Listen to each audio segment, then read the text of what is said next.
Assalamualaikum warahmatullahi wabarakatuh. Kita berjumpa lagi. Apa kabar semua anak-anakku kelas 12 TKJ? Saya berharap semua baik-baik saja dalam lindungan Allah Subhanahu wa taala. Untuk hari ini kita akan melanjutkan materi tentang proxy server. Ya, apa itu proxy ya? Pengertian proxy. Jadi sebuah server yang menyediakan suatu layanan untuk meneruskan setiap permintaan user kepada server lain yang terdapat di internet. Proxy server itu bisa juga dikatakan adalah sebuah program komputer yang mempunyai peran sebagai penghubung antara suatu komputer dengan internet. Nah, Anda sekalian bisa melihat gambar di sini bahwa sebuah PC, sebuah laptop dan sebuah device handphone itu terhubung ke sebuah server proxy. Jadi ada sebuah server di sini yang menjadi penghubung antara internet dan device yang kita punya. Apakah itu PC, laptop atau handphone. Apa fungsi proxy? Yang pertama adalah connecting sharing. Connecting sharing adalah bagaimana membagi jaringan. Jadi pengguna harus melewati suatu gateway atau pintu gerbang yang bertindak sebagai batas antara jaringan lokal dan jaringan luar. Nah, di sini di gambar kita bisa lihat di sini ada proxy server, ada router. Ini menjadi gateway, gerbang penghubung antara internet dan lokal area network yang kita punya. Koneksi dari jaringan lokal ke internet akan menggunakan sambungan yang dimiliki oleh gateway secara bersama-sama atau connection sharing. Jadi yang terhubung ke internet sebenarnya adalah router dan proxy server yang terhubung ke internet. Nah, ini nanti yang membagi jaringan lagi ke jaringan lokal kita. Yang kedua, fungsi proxy adalah filtering. Filtering biasa kita sebut sebagai penyaring. Bekerja pada layar aplikasi sehingga berfungsi sebagai firewall paket filtering yang digunakan untuk melindungi jaringan lokal dari serangan atau gangguan yang berasal dari jaringan internet. Dapat dikonfigurasi untuk menolak akses ke situs web tertentu pada waktu-waktu tertentu. Jadi dengan menggunakan proxy maka kita bisa melakukan pemblokiran akses ke situs dan bisa juga dilakukan pada waktu-waktu tertentu. Nah, gambarnya bisa dilihat di sini. Sebuah proxy memiliki firewall yang membatasi penggunaan internet. Apakah yang dibatasi adalah situs atau bisa juga adalah penggunaan pada waktu tertentu. Kemudian fungsi proxy yang ketiga adalah caching. Mekanisme caching ini akan menyimpan objek-objek yang merupakan hasil permintaan dari para pengguna yang didapat dari internet. Nah, ini ada ruang disk yang disediakan atau cache di dalam sebuah proxy. Bisa lihat di gambarnya di sini bahwa sebuah proxy memiliki cache atau ruang penyimpanan di mana permintaan dari klien itu akan tersimpan di cache. Dengan demikian, bila suatu saat ada pengguna yang meminta suatu layanan ke internet yang mengandung objek-objek yang sama dengan yang sudah pernah diminta sebelumnya, yang sudah ada di dalam cache, maka proxy server akan dapat langsung memberikan objek dari cache yang diminta kepada pengguna. Jadi tanpa harus meminta ulang ke server aslinya di internet. Misalnya, jika pengguna pernah mengakses misalnya alamat web www.smkn1baru.sch.id, maka alamat tersebut akan tersimpan di sini di cache. Nah, suatu saat misalnya pengguna tersebut ingin mengakses kembali alamat tersebut, maka tidak perlu lagi langsung ke internet, tapi memanggilnya dari cache dulu. Nanti setelah itu baru terkoneksi ke internet. Lanjut, jenis-jenis proxy. Jenis-jenis proxy dapat dibagi menjadi 4 macam, yaitu anonymous proxy, high anonymity proxy, transparent proxy, dan reverse proxy. Jenis-jenis proxy yang pertama adalah anonymous proxy atau proxy anonim. Jadi ketika pengguna melakukan request dari sebuah website, maka website tersebut akan mengetahui alamat IP proxy yang digunakan oleh pengguna, namun tidak mengetahui alamat IP pribadi dari pengguna. karena server website tidak bisa mengakses alamat IP pengguna. Maka komunikasi antara pengguna dan proxy server tersebut terenkripsi sehingga keamanan pun terjamin. Kemudian yang kedua adalah high anonymity proxy. Jadi jenis proxy yang kedua adalah high anonymity proxy. Proxy yang tidak mengidentifikasi dirinya sebagai proxy server sehingga tidak menyediakan alamat IP original. Proxy jenis ini menggunakan header remote ADDR dengan sebuah alamat IP menuju proxy server, sehingga dari pengguna akan terlihat bahwa proxy servernya berperan sebagai klien. Yang ketiga adalah transparent proxy atau proxy transparan. Server yang melanjutkan permintaan pengguna kepada source yang diinginkan. Source itu adalah sumber, kepada sumber yang diinginkan tanpa membeberkan informasi komputer pengguna. Proxy transparan ini juga banyak diaplikasikan dalam perkantoran, di mana setiap alamat IP yang melakukan request terlihat oleh server melalui HTTP header. Yang keempat, jenis proxy yang keempat adalah reverse proxy. Reverse proxy menyediakan jalan atas berbagai permintaan pengguna dari internet melalui sebuah firewall yang terisolasi dan jaringan pribadi.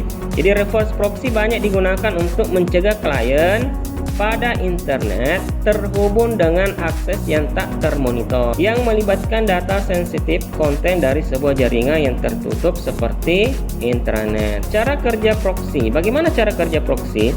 Ketika pengguna meminta data atau dokumen yang terdapat di dalam internet atau public server, proxy kemudian meneruskan permintaan ini ke jaringan internet, seolah-olah bukan pengguna yang meminta, melainkan proxy server. Kemudian, setelah proxy berhasil menemukan apa yang dibutuhkan oleh pengguna, maka proxy akan memberikan respon ke pengguna. Kelebihan dan kekurangan proxy. Kelebihan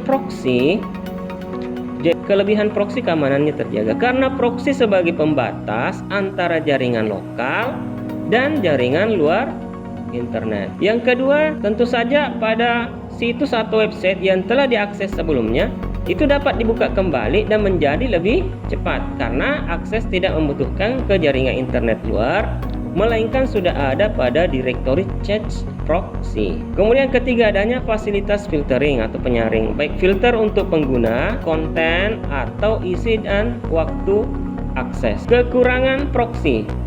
Proxy juga punya kekurangan, yaitu jika websitenya belum pernah dibuka sebelumnya, maka akses terhadap website tersebut akan lebih lambat karena klien harus meminta terlebih dahulu ke proxy. Setelah itu baru proxy yang akan meminta atau merequest dari klien tersebut kepada penyedia layanan internet. Jadi apabila sebuah proxy terlambat melakukan update cache, maka klien akan mendapatkan konten yang belum update ketika melakukan request konten. Jadi akan menjadi lambat dan konten yang mendapatkan konten yang belum update. Kemudian penggunaan proxy server. Di mana saja digunakan proxy server? Pertama, untuk menjaga mesin di balik anonim, terutama untuk security. Yang kedua, meningkatkan akses ke sumber menggunakan chat. Web proxy biasanya digunakan untuk chat halaman internet dari server web. Kemudian menerapkan aturan akses terhadap internet atau isinya. Jadi block underside site, memblok sebuah situs yang mungkin dianggap berbahaya.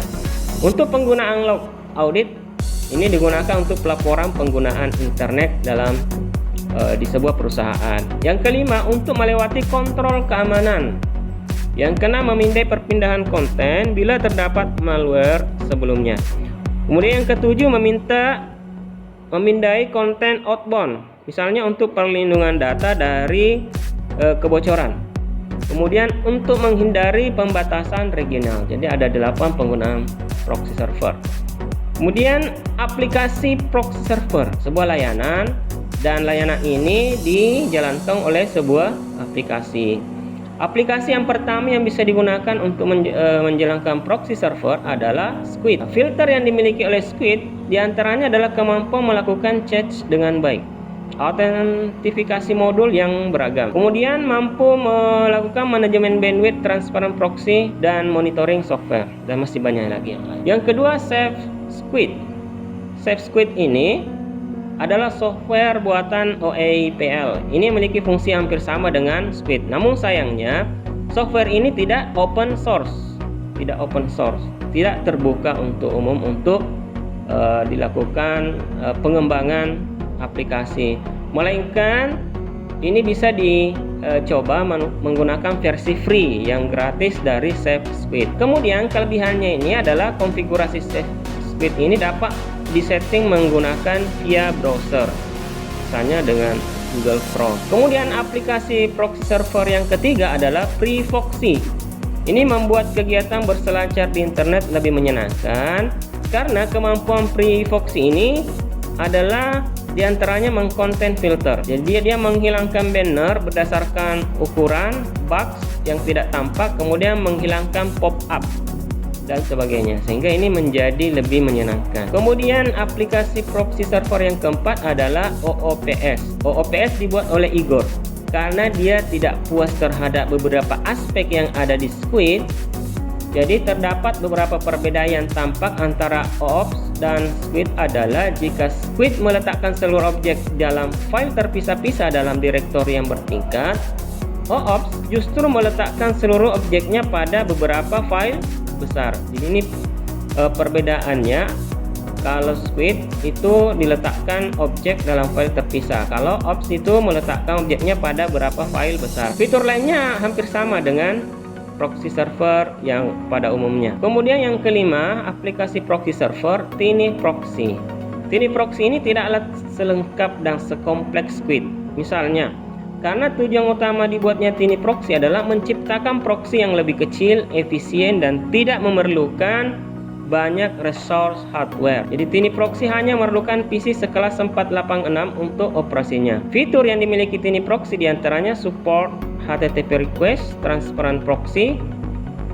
Secara default TinyProxy ini tidak dapat memblok web. Itu kekurangannya, tidak dapat memblok web. Aplikasi proxy server yang keenam, Middleman. Ini dapat melakukan content chat, support protokol HTTP dan FTP, transparent proxy, ACL yang beragam. Kemudian fitur yang menarik lainnya adalah file konfigurasinya diletakkan dalam XML. Lanjut, hal-hal yang dapat dilakukan oleh web proxy diantaranya adalah melakukan request terhadap konten dari suatu jaringan internet ataupun jaringan intranet, sehingga dapat menyembunyikan alamat IP address, dapat dipakai untuk mengakses suatu website yang tidak diblok oleh ISP atau oleh suatu organisasi. Kemudian dapat digunakan untuk memblok beberapa atau sebuah website yang nantinya tidak dapat diakses. Kemudian dapat memfilter cookies yang tidak diinginkan oleh seluruh cookies yang tersimpan di encrypt, dan dapat meningkatkan keamanan privasi pengguna. Saya kira materi tentang proxy, materi awal tentang proxy sekian dulu. Saya ucapkan banyak terima kasih atas perhatian Anda semua. Wassalamualaikum warahmatullahi wabarakatuh. Jangan lupa like dan subscribe dan komen. Terima kasih.